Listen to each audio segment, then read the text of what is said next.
Hey guys, today we're going to do a review and unboxing of Huawei's new smart TV. This is the Huawei Vision S. It's a 65-inch 4K 120Hz smart TV with very vibrant colors and deep blacks. With a frame rate upscaling feature called Smart MEMC, we're going to find out if it's good for 4K 120Hz gaming. It also has a number of smart features including a magnetic webcam for conference calls, a convenient one-tap mirroring feature that lets you mirror your phone instantly on the screen, and many other things like this. Hey Celia, turn on TV.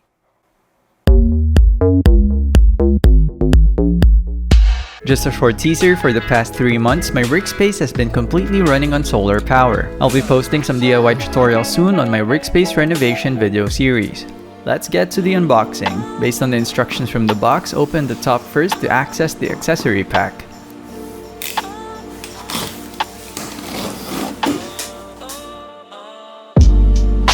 At the top left and right sides of the styro, you'll find some solid metal feet for the TV. At the middle, you'll find a box containing the 13-megapixel magnetic webcam. We'll be putting the webcam to the test later, but as of the moment, the webcam looks really premium from the unboxing. It has a front glass finish, a swivel, and a magnetic connector that makes it detachable from the screen. Inside the accessory bag, you'll find some screws for the metal feet. You'll also find the RF controller, and it comes with some AAA batteries. Looking closer, you'll find the NFC tag for the one-tap feature, the voice command and navigation buttons, and the microphone for the remote's voice command. You get an audio-video RCA to 4-pin aux adapter and a minimalist power cable. You can see where their design team is heading, and it looks like they're going for the minimalist approach for their newer products. Let's get the top styrofoam out of the way and remove the safety latches from beneath.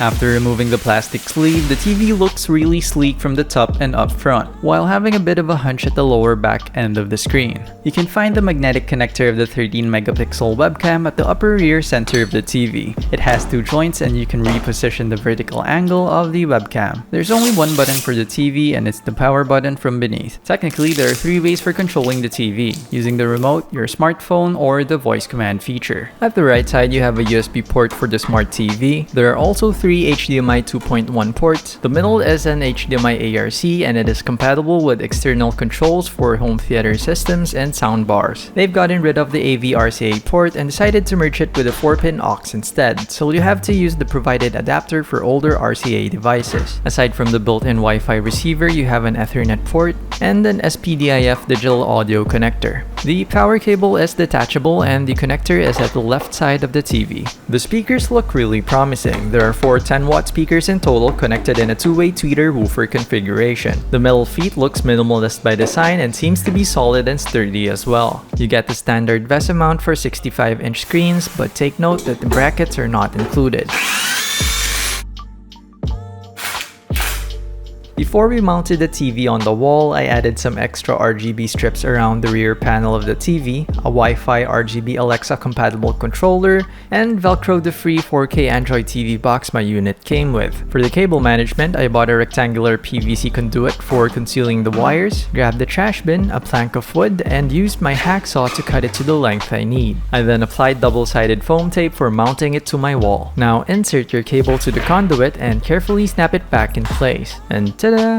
Now I have a man cave. The TV features a 4K resolution 120Hz LCD panel with 350 nits of brightness. There are 2 variants of the Vision S, the 65-inch, which is the one I got, and the smaller and significantly cheaper 55-inch variant. In my opinion, the 92% DCI-P3 color gamut rating does really seem to check out. While it is not an OLED display, viewing the screen up front tricks your eyes into thinking that it's an OLED display. The images, they're really crisp. The colors are punchy and very vibrant, though a tad oversaturated, it's not by much. Regardless, you could always tweak the picture settings up to your preference. Now let's talk about the color contrast. Viewing the screen up front, you could see how deep the blacks are. Light does not leak on the darker areas, but when you start to view it from the sides, that's when light starts to leak out the black colored areas, which is normal since this thing is an LCD panel and not an OLED display, but regardless, it's not a deal breaker. For that 120Hz panel, I ran a gaming test using my editing rig having having an RTX 3070, a Ryzen 9 5950X processor, and 64 gigs of RAM. As expected, even an RTX 3070 would struggle to produce 100 FPS on Ultra, but that's when the MEMC upscaling feature proves its worth. It's a motion estimation algorithm that adds some extra frames, so even if you're playing at 60 FPS, it upscales it to 100 FPS, making images buttery smooth without artifacts. Now here's a really neat feature. This thing comes with a 13 megapixel magnetic webcam. You have MeTime as the default video conferencing app. It's like Viber and a smoother version of Messenger. The feature is really useful for large family gatherings and reconnecting with friends, especially in these times of the pandemic. Here's a quick demo of the webcam. You be the judge. As for the video, I'm shooting with the 13 megapixel webcam that's attached to my television, and this is how it looks like. Here's a quick snapshot. Okay, let's talk about the smart features. The remote has a handy NFC chip compatible with Huawei Android phones. One tap with the remote and your phone gets mirrored to the screen. Mirroring features are nothing new, but the novelty NFC implementation was a really smart move for convenience. I ran a quick test for latency with the classic game of Real Racing 3. Latency was really low compared to the other TVs we've owned. It was extremely responsive, which was really impressive.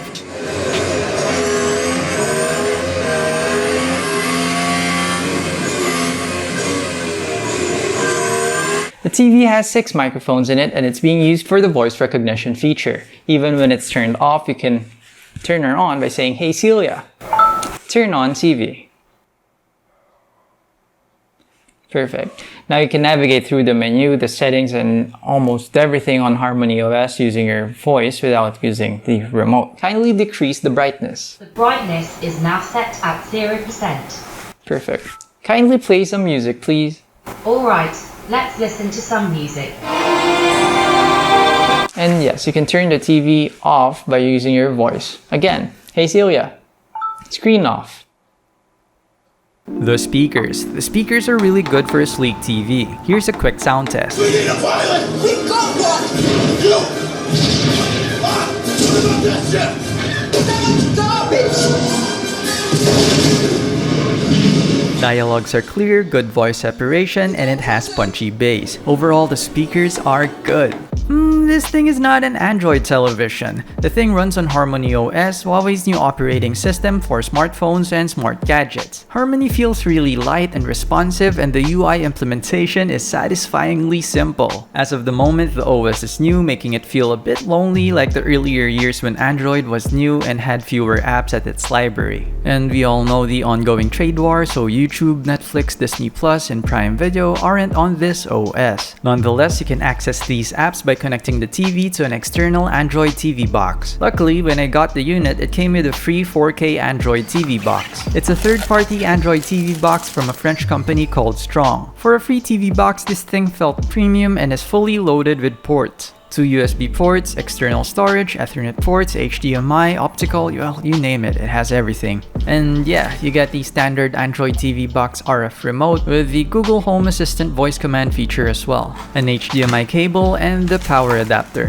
I just velcroed it at the back to make my setup look clean. And since I am purely running on solar power, I pay very particular attention to how much power my appliances are drawing in my workspace. So here's a quick power consumption test. The TV draws almost 0 watts in power when it is on hard shutdown. It takes around 31 seconds for the TV to boot up at this state, although you could always use the standby mode and it takes only 1.6 seconds to turn on and only consumes almost 0 watts in power. Hey Celia, turn on TV. In order for you to use the voice recognition feature for turning the TV on and off, you'll have to use the screen off mode, which draws around 15 watts on standby. At 100% brightness, it draws around 192 watts. At 50% brightness, around 150 watts. At 25% brightness, around 115 watts. And at the minimum brightness settings, around 80 watts in power. Okay, let's wrap up. At 49,000 pesos or $1,000, the TV is a great buy for a 65-inch 4K 120Hz LCD panel. It has really thin bezels, has a number of useful smart features, and the MEMC frame rate upscaling feature was deemed to be effective and good for gaming. And the audio from the speakers were good. As for the cons, the TV does not have HDR, and Harmony OS is relatively new and apps have yet to come to their library. Let's see.